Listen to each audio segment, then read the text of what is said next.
Good morning students. हम शुरू करने जा रहे हैं अपना कल का टॉपिक जो कि था विद्युत क्षेत्र। कल हमने शुरू किया था विद्युत क्षेत्र में आवेश और आवेश कैसे उत्पन्न किए जाते हैं वो हम आज पढ़ेंगे। तो कल आवेशों का वर्गीकरण किया था और हमने ये जाना था कि आवेश दो प्रकार के होते हैं, एक धन आवेश और एक ऋण आवेश। तो उसमें आवेशों के वर्गीकरण से ही चालक और कुचालक डिफाइन किए जाते हैं कि चालक कौन सा होता है और कुचालक कौन सा होता है। अगर आपको चालक और कुचालक बताने हैं तो आवेशों का जो प्रवाह होता है, यदि किसी भी पदार्थ में आवेशों का मुक्त प्रवाह होने लग जाए तो उस पदार्थ को बोलते हैं चालक।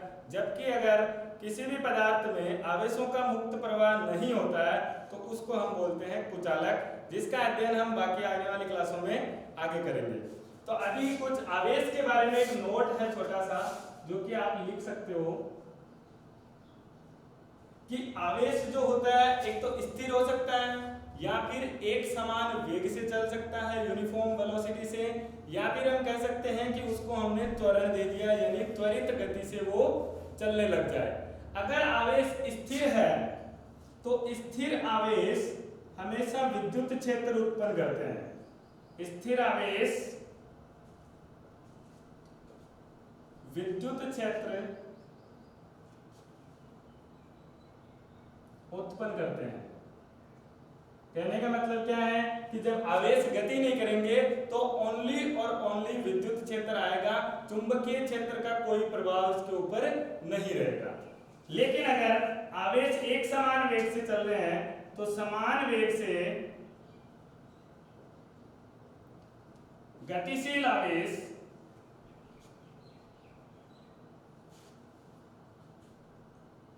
चुंबकीय क्षेत्र उत्पन्न करते हैं।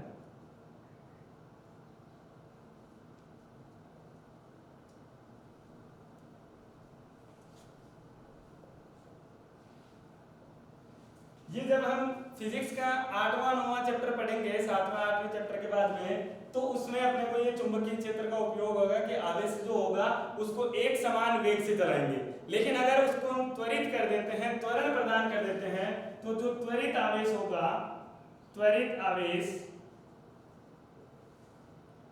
विद्युत चुंबकीय तरंगे उत्सर्जित करता है। ध्यान रखना इस बात को, त्वरित आवेश विद्युत चुंबकीय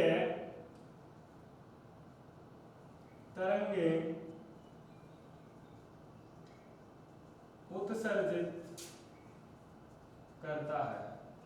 यानी आवेश अगर रुका हुआ है तो विद्युत क्षेत्र होगा, आवेश चल रहा है एक समान वेग से तो चुंबकीय क्षेत्र होगा, आवेश अगर त्वरित गति के साथ चल रहा है तो क्या होगा, विद्युत चुंबकीय विकिरण या विद्युत चुंबकीय तरंगें उत्सर्जित होगी। इनमें से कभी कभार पूछा जा सकता है क्वेश्चन ऑब्जेक्टिव के रूप में, जो कि डिफेंस का एग्जाम होता है उसमें एक बार इन तीनों में से एक पूछा भी गया है, इसलिए इसको नोट बना करके कॉपी में लिख लें। चलिए अब हम आगे चलते हैं कि आवेश को उत्पन्न कैसे किया जाए। कि कोई भी पदार्थ है शुरू में आवेशित होता है, नहीं भी होता है, तो उसमें हम आवेशित कैसे करेंगे कि उसमें आवेश उत्पन्न हो जाए और विद्युत क्षेत्र उत्पन्न हो। तो उसके लिए हमारे पास 3 विधियां हैं। तो हेडिंग लगा लीजिए, आवेशन की विधियां। आवेशन की विधियां। सबसे पहली विधि, कल हमने जब आवेश के बारे में बात करी थी तो उसमें हमने उस विधि का जिक्र कर लिया है, लेकिन फिर भी दोबारा देखते हैं। उस विधि का नाम है घर्षण के द्वारा। घर्षण के द्वारा आवेशन, यानी किसी भी पदार्थ में आवेश उत्पन्न करना है, आवेशित करना है, तो क्या करेंगे, घर्षण करवाएंगे किसी दूसरे पदार्थ से। जैसे हमने कल एक कांच की छड़ ली थी, कांच की छड़ को हमने रेशम के कपड़े से रगड़ा था। कांच की छड़ को अगर आप रेशम के कपड़े से रगड़ते हो तो एक धनावेशित हो जाती है और एक ऋण आवेशित हो जाती है। और कल मैंने बताया था कि ये दोनों क्या करेगा, फिर छोटे छोटे टुकड़े को, मिट्टी, धूल मिट्टी के कणों को अपनी तरफ आकर्षित करते हैं, यानी बल लगाते हैं, और उस बल को बोलते हैं विद्युत बल। तो वो विद्युत बल आवेश से आता है, इसलिए घर्षण द्वारा आवेशन में क्या होगा, इस विधि में लिखना शुरू कर दीजिए। इस विधि में दो वस्तुओं को आपस में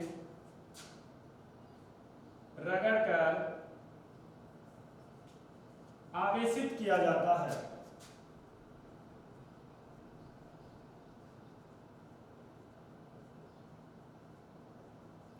अब जब हम रगड़ेंगे तो होगा क्या, आवेशन क्यों होगा, क्योंकि जब भी हम घर्षण करते हैं तो घर्षण की वजह से क्या होगा, जो भी आपका पदार्थ है वो पदार्थ के अंदर एटम है, छोटे छोटे परमाणुओं से मिलकर बना होता है, परमाणु में नाभिक होता है और नाभिक के चारों तरफ इलेक्ट्रॉन गति करते हैं। तो क्या होगा, जैसे आप रगड़ोगे तो रगड़ने से एक परमाणु के इलेक्ट्रॉन दूसरे पदार्थ के परमाणु के इलेक्ट्रॉन में चले जाएंगे, तो क्या होगा, एक में इलेक्ट्रॉन की कमी हो जाएगी और एक में इलेक्ट्रॉन की वृद्धि हो जाएगी। तो इलेक्ट्रॉन की वृद्धि या कमी से उसके ऊपर ऋण आवेश या धन आवेश आता है। तो यहां लिख सकते हैं, घर्षण के कारण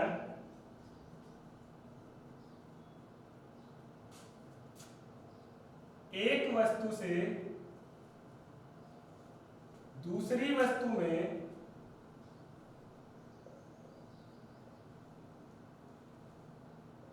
इलेक्ट्रॉन का स्थानांतरण होता है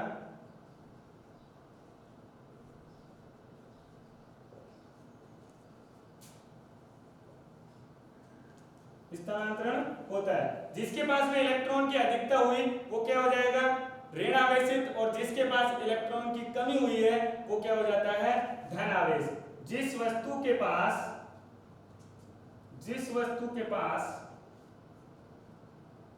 इलेक्ट्रॉन्स की कमी होती है, जिस वस्तु के पास इलेक्ट्रॉन्स की कमी होती है यानी वो त्याग कर देता है, वह धन आवेशित, तथा जिस वस्तु के पास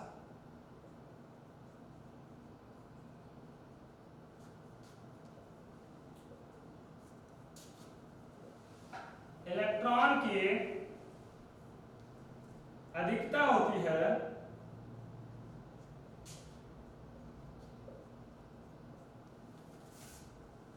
वह कैसा हो जाएगा, ऋण आवेशित। ये कल हमने एग्जाम्पल के द्वारा समझ लिया था।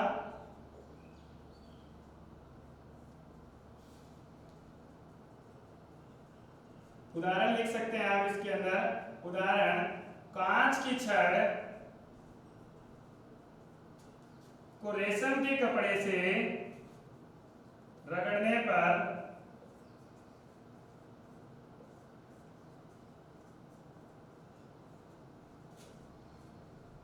क्या होगा, कांच की छड़ धन आवेशित हो जाएगी और रेशम का कपड़ा ऋण आवेशित हो जाएगा।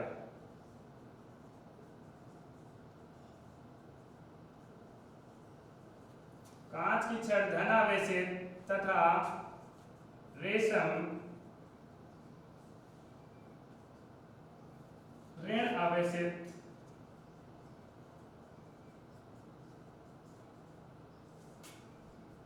हो जाता है।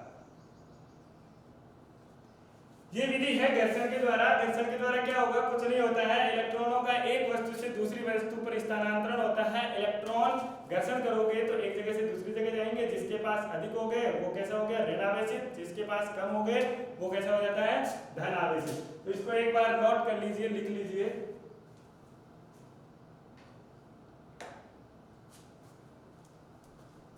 चलिए दूसरी विधि आती है अपनी, घर्षण हो गया, दूसरा आता है चालन के द्वारा। तीन ही विधियां पढ़ेंगे, तीन विधि सिलेबस में है, एक घर्षण के द्वारा, दूसरी चालन के द्वारा और तीसरी प्रेरण के द्वारा। तो दूसरी विधि है चालन के द्वारा आवेशन। चालन के द्वारा आवेशन करना है तो क्या होगा, जैसे मान लो ये एक आवेशित वस्तु है और ये अनावेशित वस्तु है। ध्यान रखना, चालन और प्रेरण दोनों में ही एक वस्तु आवेशित लेनी है, एक वस्तु अनावेशित लेनी है। अनावेशित का मतलब ये नहीं है कि उसके पास कोई इलेक्ट्रॉन या प्रोटॉन नहीं है, इलेक्ट्रॉन और प्रोटॉन होता है। अनावेशित का मतलब ये है कि उसके पास जितने इलेक्ट्रॉन है, जितना ऋण आवेश है, उतनी ही मात्रा में धन आवेश है। इससे क्या होगा, दोनों बैलेंस हो जाते हैं और पूरा आवेश कितना हो जाएगा 0, इसलिए उसको बोलते हैं अनावेशित। तो एक अगर अनावेशित है एक आवेशित है तो क्या होगा, जैसे ही आप इनको आपस में स्पर्श करवाओगे, स्पर्श के कारण क्या होगा, इसके पास जितना आवेश था उसका आधा आवेश दूसरी वस्तु में स्थानांतर हो जाता है, जिसको हम बोलते हैं चालन के द्वारा आवेशन। तो चालन के द्वारा आवेशन में क्या होगा, ये मान लेते हैं एक वस्तु है,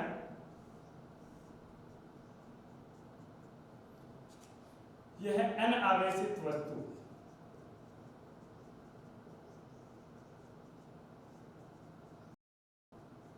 और इसके पास में एक दूसरी वस्तु है जिसपे मैं मान रहा हूं कि धन आवेश पहले से ही है, जो होगी आवेशित वस्तु।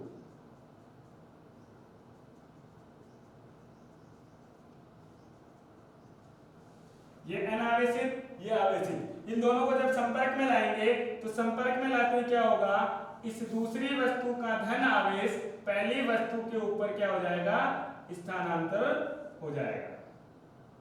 इसके ऊपर पहले से धनावेश था, 4 पॉजिटिव चार्ज थे जो यहाँ पे 4 दिखाए गए, तो यहाँ पे क्या होगा 2 पॉजिटिव चार्ज इसके पास रह जाएंगे और 2 धनावेश दूसरी वस्तु पे आ जाएंगे। अब अगर आप इन दोनों को एक दूसरे से दूर ले जाते हो तो क्या होगा, एक वस्तु के ऊपर 2 धनावेश और दूसरी वस्तु के ऊपर भी क्या हो जाएंगे 2 धनावेश।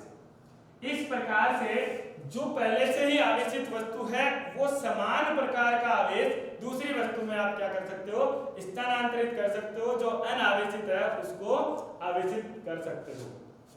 तो ये डायग्राम बना लीजिए।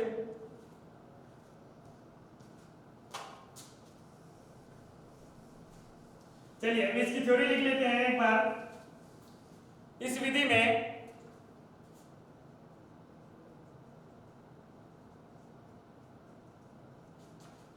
एक अनावेशित वस्तु को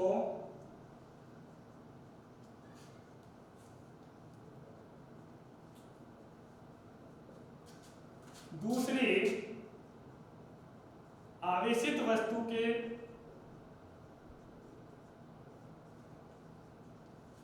संपर्क में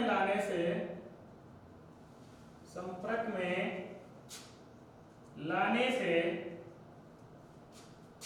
दूसरी वस्तु से आवेश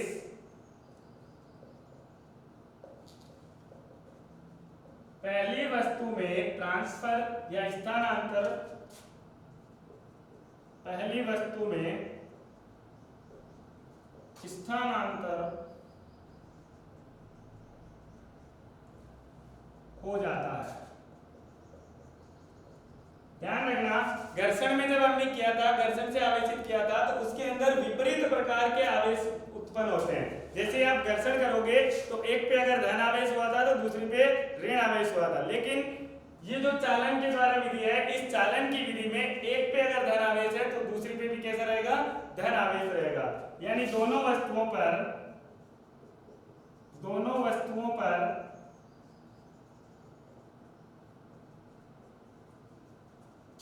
आवेश की प्रकृति समान रहती है। चलिए नोट कर लीजिए इसको।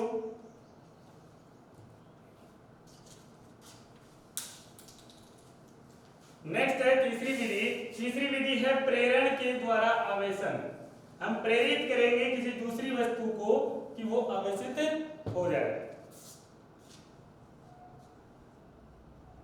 प्रेरण के द्वारा आवेशन। प्रेरण और चालन, इन दोनों में फर्क सिर्फ इतना है कि प्रेरण के अंदर हम दो वस्तुओं को स्पर्श नहीं करवाते हैं, चालन के अंदर दोनों वस्तुओं को क्या करवाएंगे, स्पर्श करवाएंगे। सेम इसके अंदर भी एक आवेशित वस्तु लेनी है, एक अनावेशित वस्तु लेनी है। जैसे मान लो मैंने यहाँ पर एक वस्तु ली जो कि कैसी है, अनावेशित है। कैसी वस्तु है, अनावेशित है। और अनावेशित का मतलब ये नहीं है कि इसके पास इलेक्ट्रॉन या प्रोटॉन नहीं है। अनावेशित का मतलब है जितना इसके पास धनात्मक चार्ज है उतना ही इसके पास में ऋणात्मक चार्ज भी है। तो मान लेते हैं इसके पास में धनात्मक ऋणात्मक धनात्मक ऋणात्मक धनात्मक ऋणात्मक धनात्मक ऋणात्मक धनात्मक, इस तरीके से इसके पास आवेश है। जितना धन आवेश उतना ही ऋण आवेश। अगर आप इसके पास में कोई एक आवेशित वस्तु लाते हैं, ये मान लो कोई वस्तु है जो कि है आवेशित, कैसी है? आवेशित वस्तु। अब इसके ऊपर डिपेंड करता है आप कौन सी आवेशित लाते हो। मैं यहाँ पे ऋण आवेशित वस्तु को संपर्क में ला रहा हूँ। ऋण आवेशित वस्तु संपर्क में लाएंगे तो क्या होगा? आपको पता है कि ऋण आवेश को प्रतिकर्षित करता है, जबकि ऋण आवेश धन आवेश को आकर्षित करता है। तो जैसे ही इसके पास आएगा, इसका जो धन आवेश होगा वो इसकी तरफ आकर्षित होगा और इसका जो ऋण आवेश होगा वो इससे प्रतिकर्षित होगा। तो इस कंडीशन में क्या होगा? ये जो वस्तु अपनी थी, इसके संपर्क में ऋण आवेशित वस्तु को लाए तो यहाँ पर ये ऋण आवेशित है, इसलिए ये इसका जितना धन आवेश था उसको अपनी तरफ आकर्षित कर लेगी। यानी ये पूरा का पूरा धन आवेश जितनी मात्रा में था उतनी मात्रा में इसकी तरफ खींच लिया, और जितना ऋणात्मक आवेश था, जितना सेम आवेश था, वो इसके दूसरी तरफ प्रतिकर्षित हो गया। अगर आप इसको किसी भी वायर की मदद से, किसी तार की सहायता से या चालक की सहायता से इसको अर्थ के अंदर ट्रांसफर कर सकते हो इस आवेश को, यानी मैंने अगर इस आवेश को यहाँ पर इसमें स्थानांतरित कर दिया तो होगा क्या कि इसका ऋणात्मक आवेश जो होगा वो इसके अंदर चला गया पृथ्वी में। बचेगा क्या? ये जो थी वस्तु पहले अनावेशित थी, अब ये हो गई है धन आवेशित। पहले अनावेशित थी, वो कैसी हो गई? धन आवेशित। एक बार दोबारा समझना, ऋण आवेशित वस्तु को संपर्क में लाए अनावेशित वस्तु के, तो ये क्या करेगी? इसका धनात्मक आवेश है उसको अपनी तरफ आकर्षित करेगी, ऋणात्मक आवेश को प्रतिकर्षित करेगी, और होगा क्या? ऋणात्मक आवेश को अगर हम ट्रांसफर कर देते हैं, अर्थिंग कर देते हैं, तो हमें सिर्फ मिलेगा धनात्मक आवेश। इस तरीके से ये क्या हो जाती है? आवेशित हो जाती है। इसमें दोनों वस्तुओं को कभी भी संपर्क में नहीं लाया जाता है, सिर्फ दोनों वस्तुओं को पास लाया जाता है, टच नहीं करवाना है। इसलिए इस विधि को बोलते हैं प्रेरण के द्वारा आवेशन। क्लियर है? तो इसको बना लीजिए एक बार।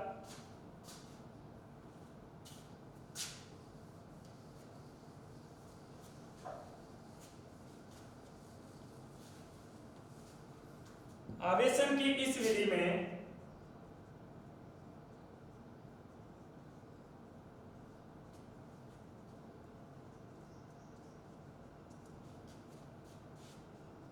एक अनावेशित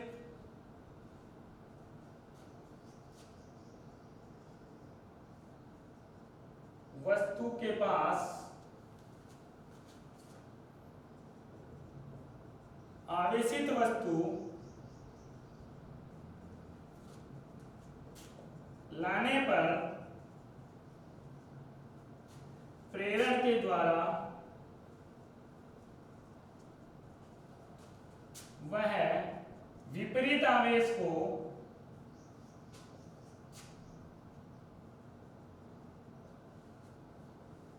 अपनी तरफ आकर्षित करता है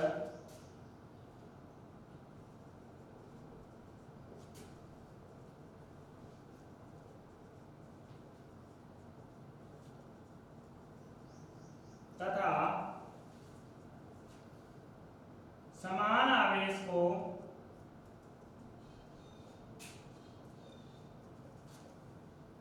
प्रतिकर्षित करता है।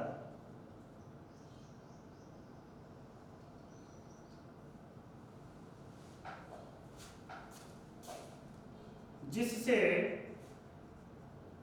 दूसरी वस्तु पर विपरीत प्रकार का आवेश प्राप्त होता है।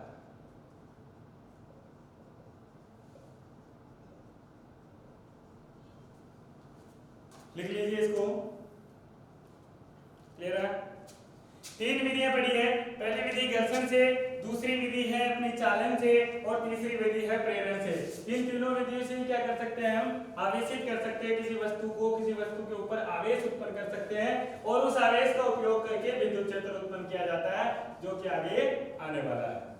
अब देखिए एक इलेक्ट्रॉन थ्योरी है विद्युतीकरण की, और इलेक्ट्रॉन इसको बोलते हैं इलेक्ट्रॉन विद्युतीकरण की इलेक्ट्रॉन थ्योरी, और पूरा का पूरा उसका कंसेप्ट वही है जो आप पहले पढ़ चुके हो। तो एक बार देख लेते हैं विद्युतीकरण की थ्योरी क्या है। हेडिंग लगा लीजिए विद्युतीकरण की इलेक्ट्रॉन थ्योरी। इलेक्ट्रॉन थ्योरी नाम आ गया मतलब इसके अंदर कहीं ना कहीं जिक्र होगा परमाणु का, और परमाणु होता है तो परमाणु के पास नाभिक होता है, और नाभिक के अंदर क्या होता है धनात्मक आवेश, और नाभिक के बाहर क्या होता है इलेक्ट्रॉन ऋणात्मक आवेश के रूप में चक्कर लगाते हैं। अगर कोई परमाणु है तो परमाणु में जितना धन आवेश होता है उतना ही ऋण आवेश होगा। धन आवेश और ऋण आवेश दोनों मिलकर के आवेश शून्य कर देते हैं, जिसको बोलते हैं हम उदासीन। और अगर परमाणु उदासीन है तब तक उसके ऊपर कोई भी आवेश नहीं होगा। अब यदि अगर उसमें से इलेक्ट्रॉन निकलता है तो वो कैसा हो जाएगा धन आवेश, अगर वो इलेक्ट्रॉन ग्रहण करता है तो वो कैसा हो जाएगा ऋण आवेशित। इसी को बोलते हैं विद्युतीकरण की इलेक्ट्रॉन थ्योरी। तो इसके कुछ बिंदु है, नाभिक के पास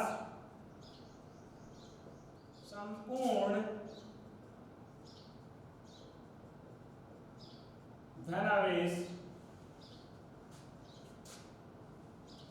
उपस्थित होता है।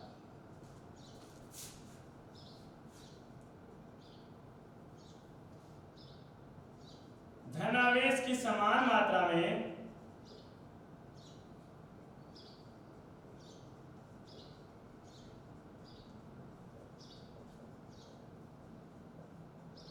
धन आवेश की समान मात्रा में ऋण आवेश इलेक्ट्रॉन के रूप में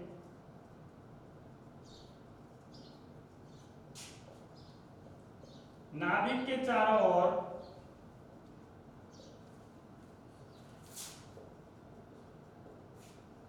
घूमता है।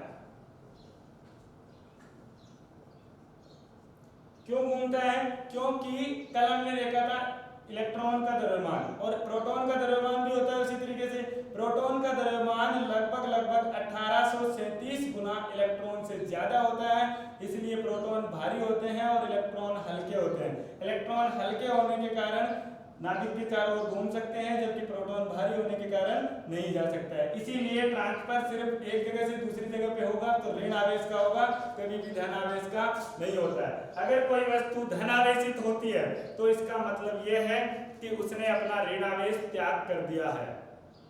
बात समझ आई? तो इस तरीके से तीसरा बिंदु, परमाणु का कुल आवेश शून्य होता है। कुल आवेश शून्य हो गया यदि परमाणु में इलेक्ट्रॉन के स्थानांतरण के कारण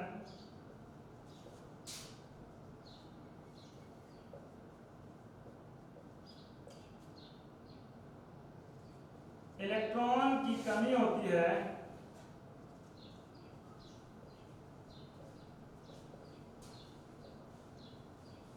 तो अगर इलेक्ट्रॉन की कमी हो गई तो परमाणु धन आवेशित तथा इलेक्ट्रॉन्स की अधिकता के कारण